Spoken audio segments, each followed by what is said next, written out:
what you see on social and what people allow you to see about their relationships is, not the picture of what's actually happening in closed doors. When it comes to relationships and relationship with self, it's not easy. It's a battle. A common misconception is I can't find love online. Education Right. is not an important factor in choosing a life partner.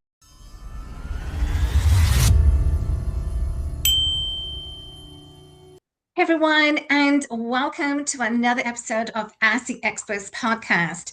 Today, I'm excited to welcome Carmelia Ray. She is an internationally acclaimed celebrity matchmaker who has helped thousands of busy entrepreneurs and executives find lasting love and meaningful partnerships. Camille has interviewed over 65,000 singles. She is the host of an award-winning reality show, Moms versus Matchmaking, which airs in 85 countries worldwide. She is the founder of the Digital Matchmaking Academy. She launched in October 2020. She wears many hats. Camelia is the host of the red carpet events such as TIFF, the Toronto International Film Festival, and she is a tech investor. We are going to take a deep dive into the unique world of love, business, and technology. So let's get into it and let's give a warm welcome to Camelia Ray. Yay. Wow, thank you so much for having me. Pleasure to be here, especially that we are days away from International Women's Day. So honored to be speaking to you and your audience. Well, pleasure is ours. Thank you so much. So we are going to get right into it. Can you share a moment can you share a truth that you uncovered when interviewing the 65,000 singles? What are some of the uh, what are some of the truths that you have uncovered that most entrepreneurs don't expect out of a relationship? Out of a relationship, what are the truths? Yes. The truths are that what you see on social and what people allow you to see about their relationships is, not the picture of what's actually happening in closed doors, right? Right. I Mhm. and I think this is something that we need to remind ourselves of, similar to young girls looking at cover model magazines and, young boys and young girls and women and men in general that compare themselves to these people who are, online, even the A-list celebrities. Primary example, when I interviewed Randall Park, he is, a comedian, a producer, director himself. One of the things I said is, what is a common misunderstanding or misconception that people have about you? And he's like, wow, what a deep, great question. He's like, like I experience a lot of sadness and a lot of anxiety, and I focus on my mental health. And there's days that I'm angry. I'm like, he goes through a Mm, range of all these emotions. It's like, I worry a lot. I have a hard time sleeping. Like, this is a conversation we're having on a red carpet. And he was like, right. I wish I had more time with you. That's a great, question. And to the world, when you think of these people who are successful because they have notoriety or they've done a movie or they have millions of followers, how many people do we know, particularly celebrities, that have left because of suicide, and they have addictions, and they deal with trauma, and people are like, oh my gosh, I didn't know. I was actually just rewatching on Netflix this story of Avicii, the EDM, the one of the biggest EDM DJs who's collaborated and created music with some of the most epic, stars, including Coldplay. Like, I'm not a name person, so I can't name them all, but who committed suicide at the age of 26, and he was worth $50 million. And Wow. to the world, you'd think he has everything: private planes, jets, collaborating with all the major stars, yet he suffered it every day, and even though he had loving parents and loving friends and millions of fans, he took his life. And that these are the things, that's the biggest lesson that I've learned, is that when it comes to relationships and relationship with self, it's not easy. It's a battle. It's a challenge, and we're all the same. You know, doesn't matter about the fame. We're human, and I think we need to remember that when we're idolizing people or we think I want to be them. Until you know who they are, I don't know Right. that you'd want to be them. Be grateful that you are you and focus on you. 100%. And I was just talking with another guest that I had on my show, and she, she's a trauma coach, but we were talking about one of her friends, celebrity friend, but their son committed suicide. And so that is so true. We just don't know as to what people are going through. They may be successful, they look good on the exterior, but on the interior, we never know as to what they're going through. Robin Williams, Kate Yes. Spade. I can, these are some of the ones that we know of and the world knows of that died because of suicide. And then and I don't want this to be morbid, but I think that to the audience who's watching, it's, success is measured in so many different ways. Mhm. And when it comes to relationships, no matter how much money you have, no matter how much access or privilege, we all struggle with it. Absolutely. What's one of the biggest misconception of entrepreneurs who have about finding love? They're probably feeling that they're not worthy of love. They're probably feeling. So, what are some of the biggest misconceptions about finding love whilst they're building their empires? Great. These are all great questions. The misconception, there's several, right? A common misconception is I can't find love online, or my person, wouldn't be on a dating app, or my person is not, just walking around at the grocery store, or they the biggest conception is that they believe their beliefs are are are true and that there's no flexibility. Okay. And why that's detrimental is that our beliefs are shaped by our experiences, and they are also shaped by what other people have told us. And yet when you the first thing that you want to do when you are an entrepreneur or anybody looking to find your person is to do the work, and also to come from this abundance mindset, right? So this misconception that your person is not XYZ. And this just happened to somebody that I met, a young man who's at a point where he's definitely ready to meet his person, doing extremely well, has his life together. And one of the first things that came out of his mouth is, I'm really picky. My person's probably not XYZ. And as a matchmaker and as a connector and as a manifester, someone who, believes that, words are so powerful, soon as you say that, it might even feel true to you. But the Right. minute that you say that, I'm so picky. Well, what does that mean? What does so picky mean? And is your being picky helping or hurting you? Is Mm. your selection process flawed? Maybe is your belief of who you should date or meet based on any science, or is it based on fact, or is it just based on bias and experience? What I have found is, for many people, it is the latter. It's based on biased experience, and when I say experience, obviously bad experiences. When someone blindly says to me, I dated an XYZ ethnicity. I'm not going to name any ethnicity, but I'll name Filipino because I'm Filipino and I'm Filipino Canadian. I dated this Filipino guy, and he was like this. So don't match me with any Filipinos. Like, Right. one guy is going to be representative of an Right. entire race of people. Or True. I want somebody who graduated from an Ivy League school, because I graduated from an Ivy League school.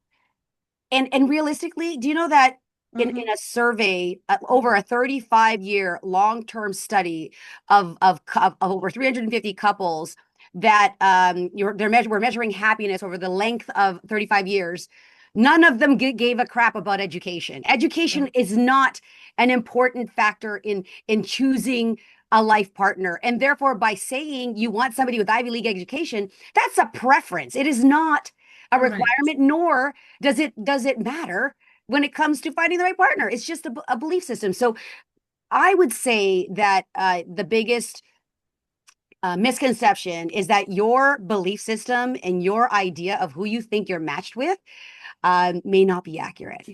Mm-hmm. May not be 100%. based on science, may not be based on what's so.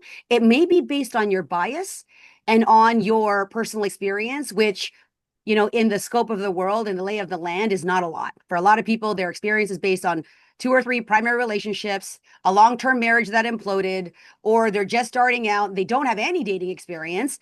And so they think everything fits in this, box, and if they don't fit in this box, I'm not interested. And the Right. reality of it, Alka, so many of the matches that I've made that have led to long-term partners, including all of my matchmaking counterparts, they met somebody who didn't fit in this box.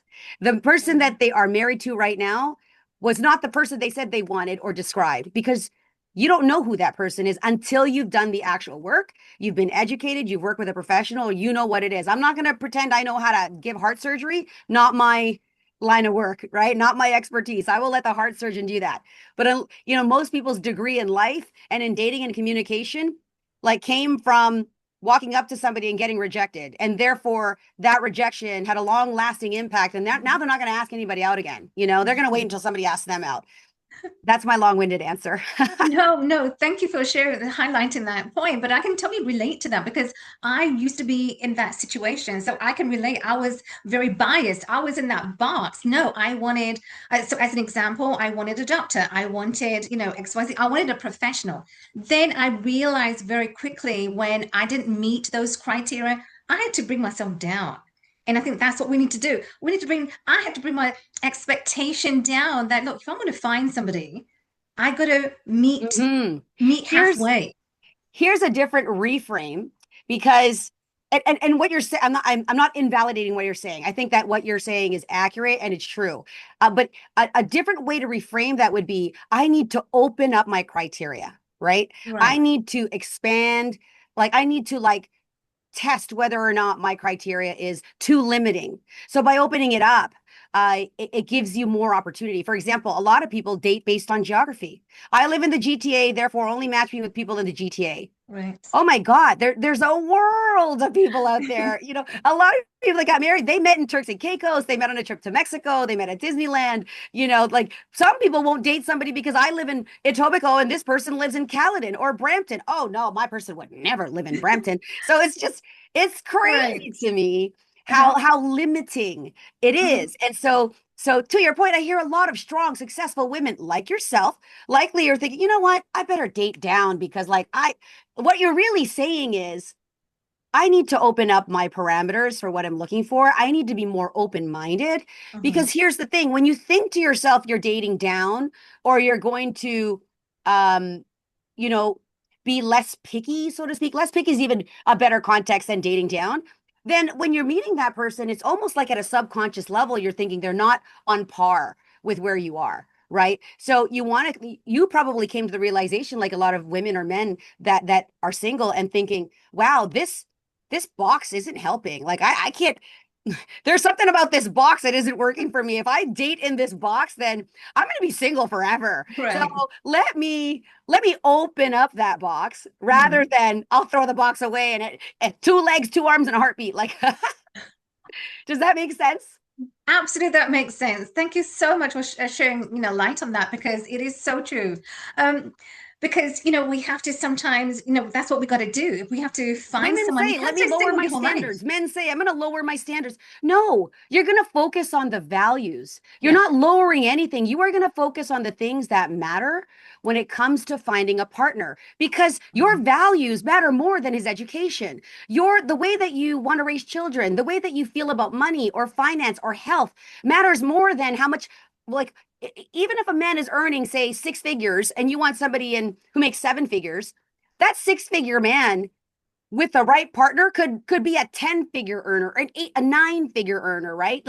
Like one of my clients, very, very successful client, and I think I can name him because he's often mentioned me in his most recent Instagram post. It's Craig Ballantyne, uh, uh a coach for some of the highest level entrepreneurs, and he wrote a book called Perfect Day Formula. He does tons of like he knows Bedros Keuilian. He's just super super connected.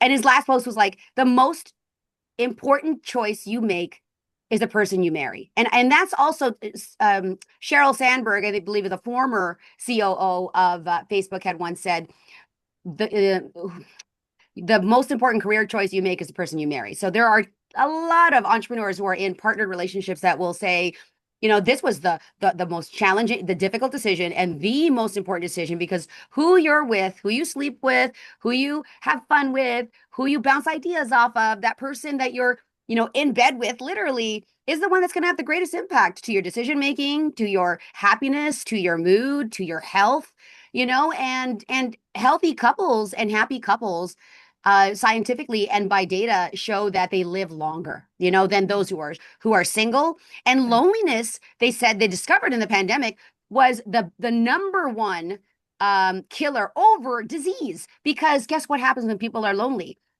They decide to make the choice that it's better off to not be here on the planet, and therefore they rid themselves of being on the planet. And that action alone is the greatest killer of human beings than any disease, including cancer. And that's just a crazy, crazy statistic.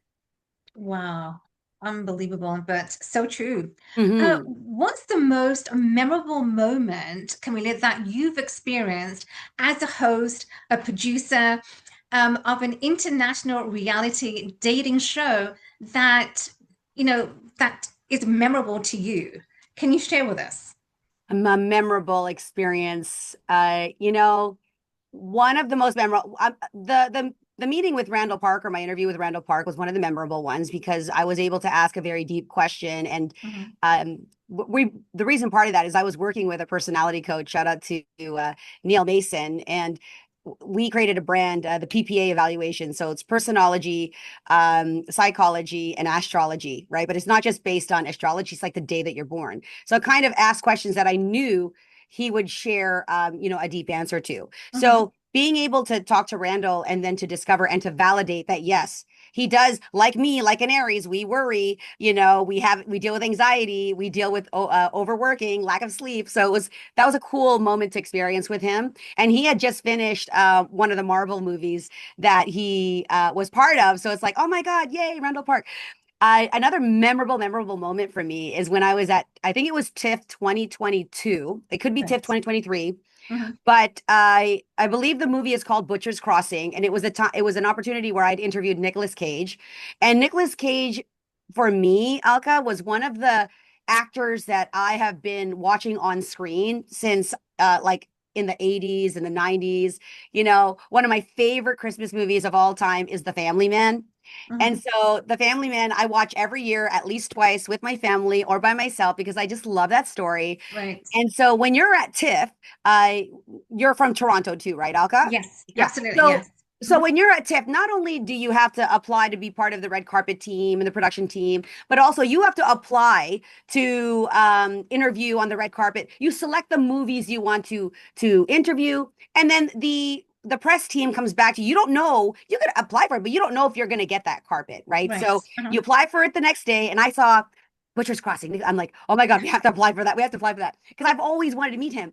And so we applied for it. And then when you get on the red carpet, you're given a number. And now we were at the Royal Alexander Theater, and this carpet is the longest and biggest red carpet for TIFF. So our outlet, Breezeway Productions, I think our number was maybe 38 or something in a Okay. lineup of carpets. And so to think, oh man, you're at the end of the like mid end of the line. So you're not sure that you're going to actually get to interview this person, but it happened.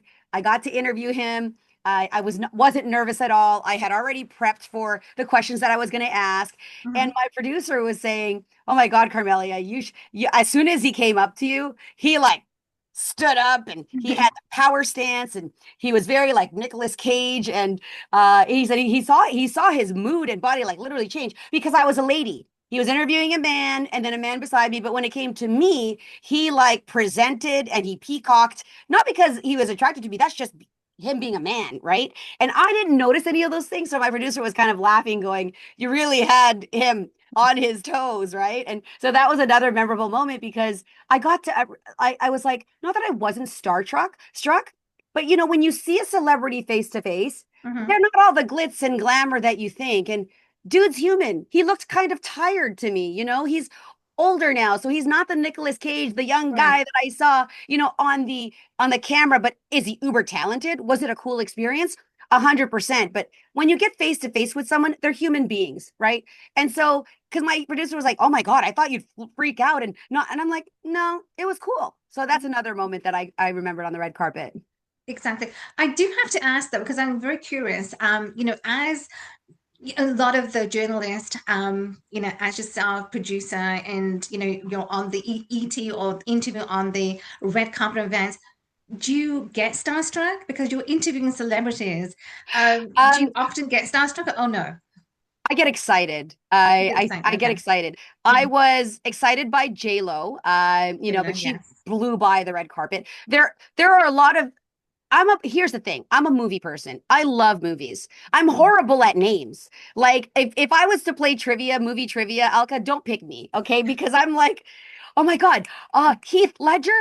Oh my God, Brad Pitt. I might be even looking at George Clooney's face and going, George, like that's I know who they are. I've watched them, like, Right. but I'm just bad at names sometimes, right? And that's because I Mhm. have ADHD. So, am I? They'll tell you when I was actually Star Trek, and I never experienced this in my life. It was at Sundance Film Festival.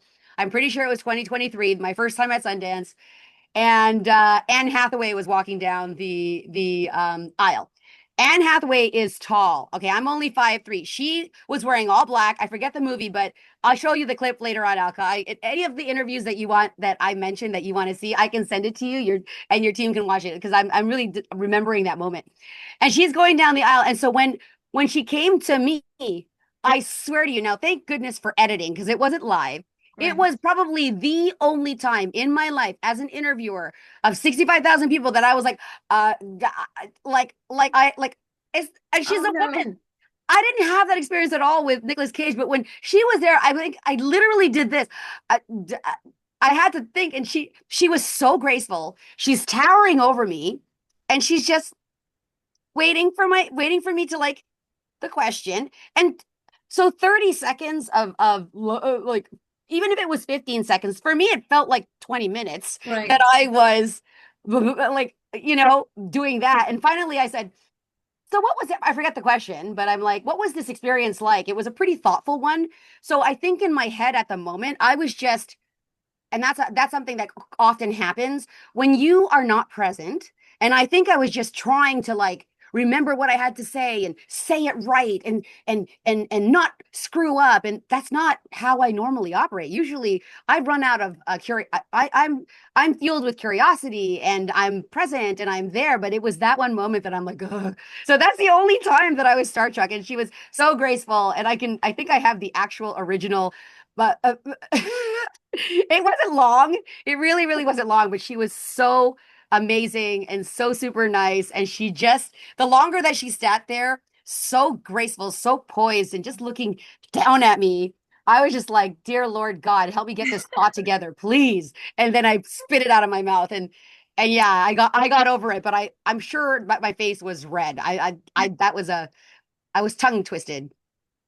Oh, but that is so true. I mean, oftentimes, celebrities are so humble. They are just so amazing. They just make us feel good. They just Yeah, have this. and so excited is the word that I want to say, and like thrilled and like enthusiastic. I've never been like, oh, like I can't talk to them. No, I want to talk to them. I want to hang out with them. I want to like have drinks with them. Like now I'm not drinking really alcohol, but like eat food, like talk shop, take a picture, like any of those kinds of things, because I'm at a point in my life, also being a woman, over 50, and I have adult children.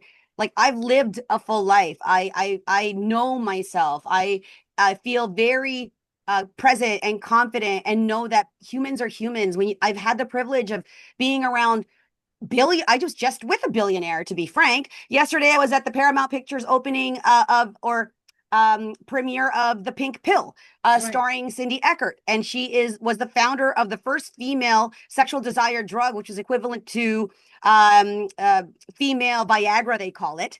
And what's interesting, women's desire and pleasure comes from brain flow, and men's desire comes from blood flow. So brain Right. flow versus blood flow. And so I'm with her. You know, her whole team is there. The founder of Nix is there, who's also an executive producer. It's a panel of women. It was super awesome. And, you know, I was on the red carpet with her, and we're just shooting, you know, having regular conversation and having laughs and so much fun. And because I was genuinely curious about it.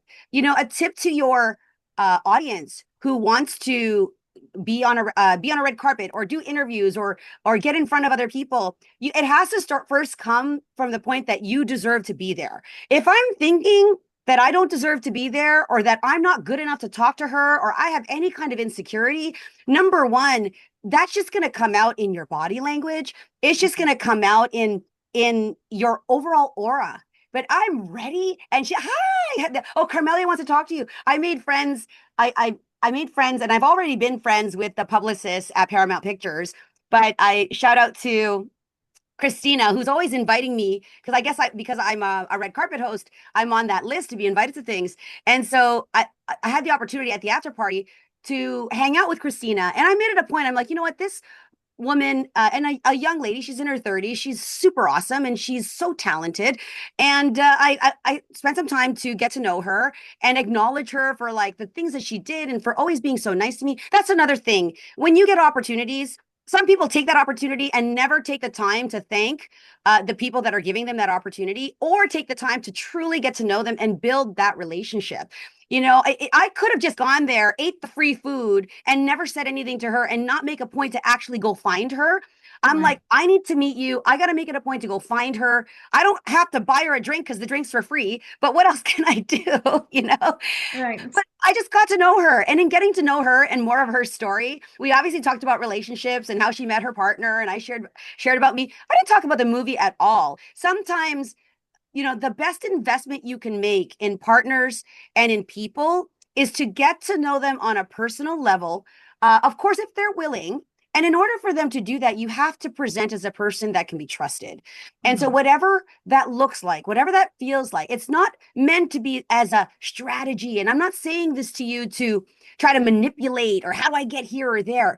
It genuinely comes from a place of actual curiosity Mhm. and a place of serving. She helped me. I wasn't there to ask for anything. I was there to acknowledge her and to let her know how grateful I was. And if there was anything that I could do to return the favor to her. And that's a tip for those people. Come from a place of real authenticity, not looking to get. How can you serve? And how can you know, express your gratitude, and not just when you get that first piece of content, or you get that, you know, TV listing, or you get that publication. When things get published and New York Times calls me, or whoever the journalist is, once that piece is published, Mhm. my thanks is sharing it with my audience, then messaging them back and go, hey, thank you for the article. Here's where I shared it with my audience. If you need to reach out again, I'm more than happy to be a resource for you. And if there's any other experts that you need in this area or in any other story that you might be working on, I'll be glad to give you a referral. So it's not about me. It's like, if you need any other relationship experts, I have a lot of friends in the dating industry. And if I can also extend an opportunity to my counterparts to have their voice heard on whether it's the breakup coach, you know, Natalie Juarez is the breakup coach, or it's Laura Bellotta, who does Single in the City, who is the expert on events, or maybe it's Emily Lyons, who is an expert on working with really high level men. Like, I just name dropped three of friends of mine in the industry. And that's about collaboration and not competition. I have no fear of giving and sharing, you know, my friends, because I just come from that place of what goes around comes around, including extending help, advice, wisdom. To the same point, you did the exact same thing. I interviewed you on the red carpet at the second annual sports The and depth, sport yes. gala. And Right. then you said to me, I want to have you on my podcast. You're a living proof, an example of what I'm already doing. And I said yes immediately, because that's exactly what I would do, right? You saw Right. something, and that's why I'm here. And I really hope that your audience gets value from this conversation. Absolutely. So I just want to tag on what you said because that is so true. Oftentimes, we miss out on the opportunity. Is being in that present moment, but it's also adding value. What value can you, like you said, it doesn't have to be strategic. When you meet someone at an event or anywhere, it doesn't have to be that strategy or, how can I do this? How can I do that? Be present, be yourself. Yes, And when you're interested in somebody, you become interesting. And correct. that's what the true magic happens. And that's what, so it's just so true. I love that. So we are going to switch gears. And I Okay. know as a tech investor, it is so beautiful because you are a tech investor and, as a matchmaking academy, how do you choose or how do you identify the parallels between choosing a startup to invest in and choosing a partnership that you want to be committed to? Share You with know, us. what's really great about building a brand and building a personal brand Mhm. is that I don't always have most of my partnerships and investments and deals I didn't chase. They came to me. In my email right now, I have about 3 or 4 startups in the relationship space and others in tech and video that have said, "Hey, we've seen your brand. We know that you were associated with XYZ.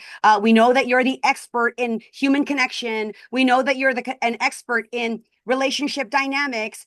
Can we, I don't want to read who it came from. And a lot of these are now AI companies. I've never even heard of them.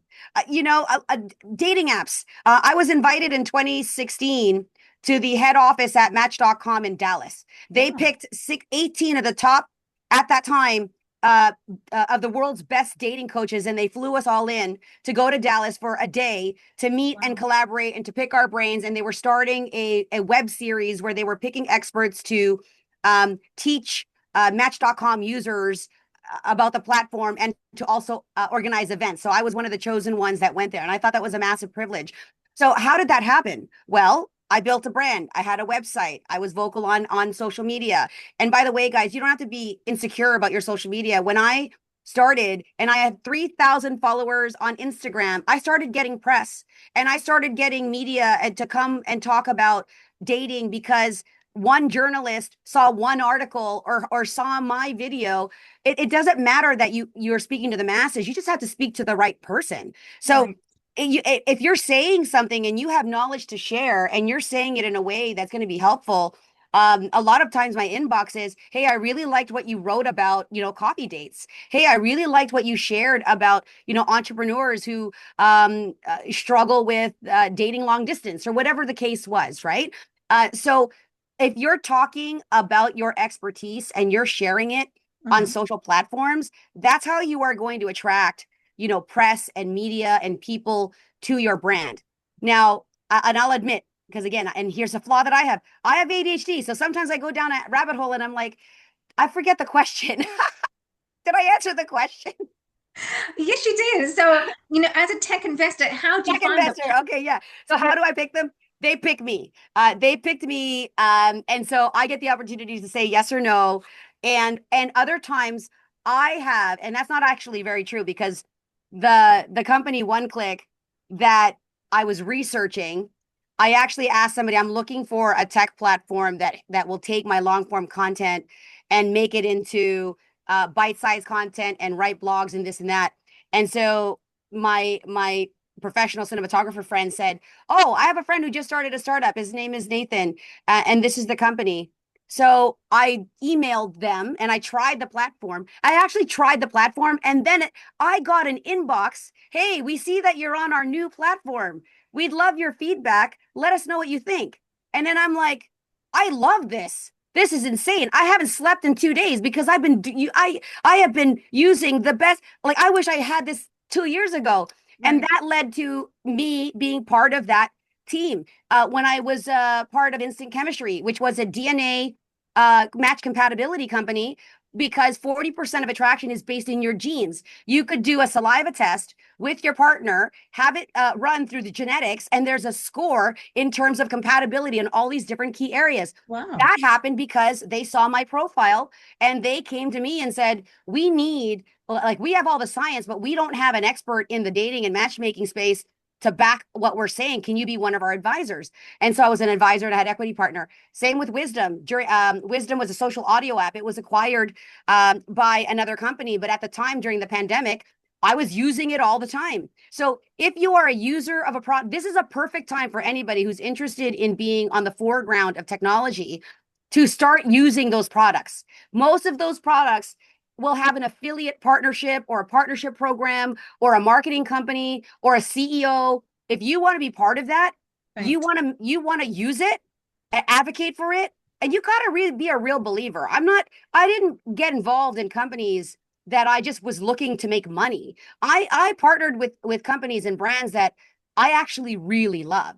Like a new Canadian brand that came out that's launched is called Demois. It's a Swiss beauty company that specializes in CC cream. They have a face elixir and a soap.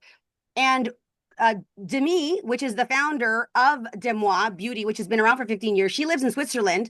My girlfriend Leanne said, I met her during TIFF because she's like, my girlfriend's there at TIFF. Can you host her and take her to a party or something? I was literally at a party. She connected us on WhatsApp. And Demi was there with Sonia, another big executive producer from LA. I'm like, hey, I'm at this party. I never met them before in my life. I'm like, I'll put you two on the guest list. Come meet me. Because why? My girlfriend Leanne said I should, host them. And I love Leanne and I would do anything for her. A friend of Leanne's is a friend of mine. And from there, like we're inseparable, because good people Amazing. know good people. And I could have said no or whatever I could have said, but that's not in my nature anyway. And I had no idea that she was a beauty brand mogul or that Sonia was like this massive executive producer. I didn't invite them over because I wanted anything. I just did it because someone who I trust and love requested me to help her out and, be hospitable. And I would do the same for her. And I did. And so that led to me being now, again, a Canadian ambassador for that beauty brand. I helped them with their most recent photo shoot. And now I'm part of their affiliate program. All of that came from one relationship that I nurtured. And then I actually love the product. I'm wearing it right now. So Right. and so that's another way that I choose companies. I either am using it, I reach out to them, or they reach out to me. And I get a lot of reach outs, by the way, Alka. Sometimes I have to say no. That's the other thing. Mm-hmm. There's so many dating apps and there's so many AI and I have a limited amount of time. So I also am very, very careful and think, do I have the time for it? Does this really resonate with me? And then I'll move forward. Absolutely, 100%. So true. What are the key qualities you find that are non-negotiable to you when building a winning partnership? This is such a great question. And I created I created something called Real Relationships. Okay. Mm-hmm. Real is an acronym, REAL. Okay. And you didn't even know that I don't know if you knew that I had this, but so here's the four key ingredients. Okay. One is revenue.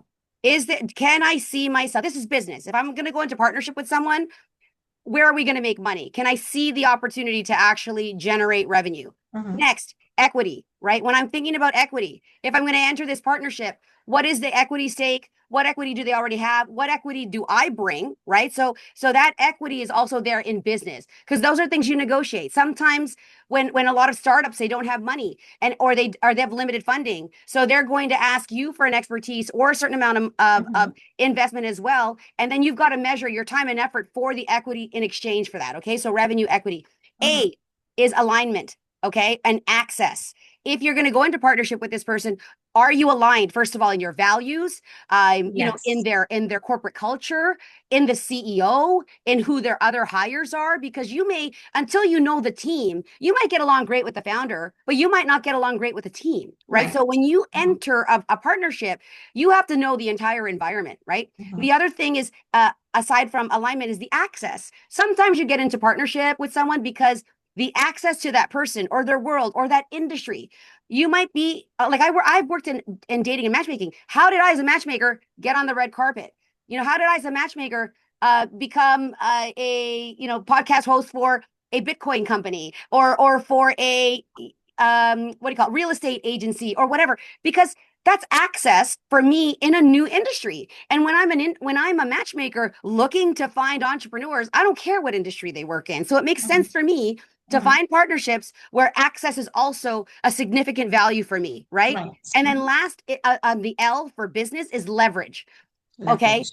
You've Yes. got to think of what's the leverage that you can bring into that relationship and what's the leverage that they bring, because two people who have similar assets, Mhm. that's not going to add me very much value, right? So if I've got all the leverage in media and PR and this person, now if they have media and PR, maybe they have different contacts, right? Maybe they're media and PR in the entertainment space or movies, and I'm media and PR in, for entrepreneurs and leadership. So there's a lot of different angles. So you want to look at that. So that's the other thing. So when I make an assessment about the partnerships, I'm looking at revenue, equity, alignment, and leverage. So those are the four things that I'm looking at. Okay, 100%. Two final questions. I did want to value your time. I know you said you have to. So two Yes. final questions. So you launched your digital matchmaking academy during the pandemic in October 2020.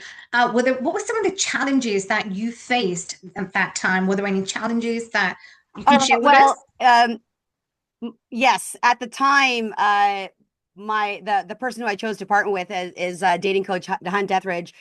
Flying him to Canada and getting a hotel and all of the travel logistics, that was challenging, of course, during the pandemic. But we overcame that, right? I and again, it's really trying to find the right person to build with, and then the Mhm. team like to record it with.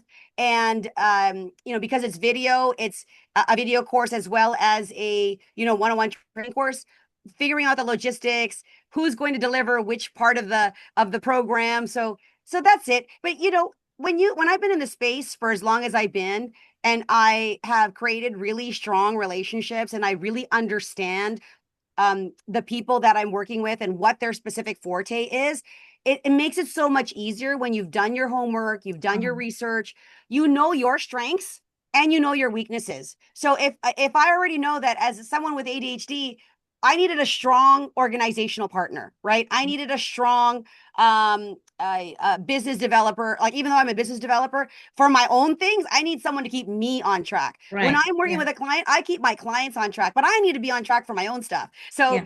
I understand and really know intimately the areas that I need improvement on, and the areas that I'm never going to work on. I'm just going to let somebody else work on that, because that's just Mhm. not something I'm going to work on. When I travel, as an example, and I've traveled before with my assistant or with a team, they know that they need to write down all the things that I'm bringing and make sure that I bring them back with me. Okay. Right. So Yeah. I like when I travel with myself and I'm staying at, even if I visit at your house, Alka, I'm pretty sure, you know, a day might go by and go, did you leave a red scarf? Like, is this your red scarf? 100%. Right. I went to the Sunflower festival, and I just met my best friend who is like, hey, I have your yoga towel, your black sweater, and your I think there's another thing that you own, but it's been in my car since the Sunflower Film Festival of Flores. And I said, oh, that's where it is. Ugh, you Oh. know? So that's what I have to say about that. Right.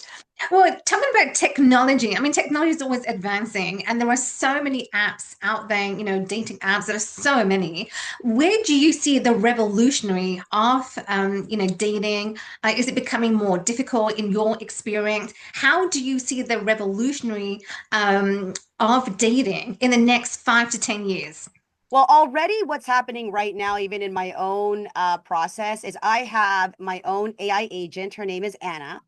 So Hmm. if there's a number that I have, that if there's an inquiry and somebody wants to work with me or has questions about my business, I have a fully 24/7, extremely knowledgeable. I personally trained Anna. So she has my scripts. She has my appointment schedule. She has the objections. She can answer every question as if I'm Amazing. answering that question, and including dealing with the most commonly asked questions. Because at this point, most people who run a service business or an appointment setting business, there's a process to that. It's not rocket science, but what you do need is you need a pleasant person. You need to have a great first experience.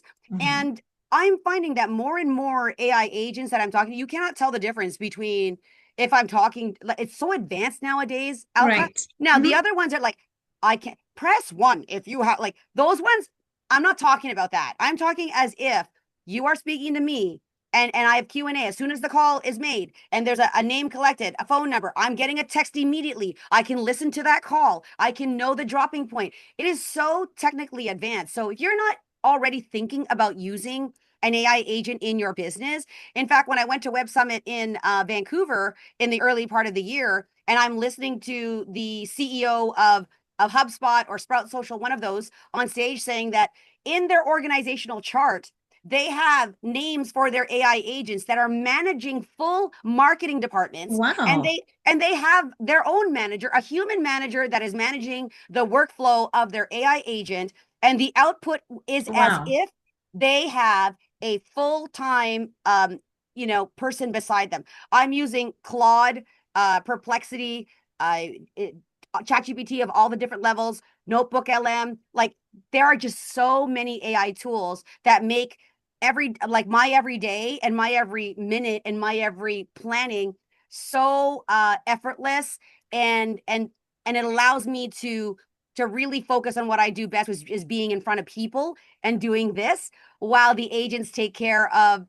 minutia. Right. It's important work, but I feel very confident in the fact that I've trained it well and it's going to do the job that I needed to do.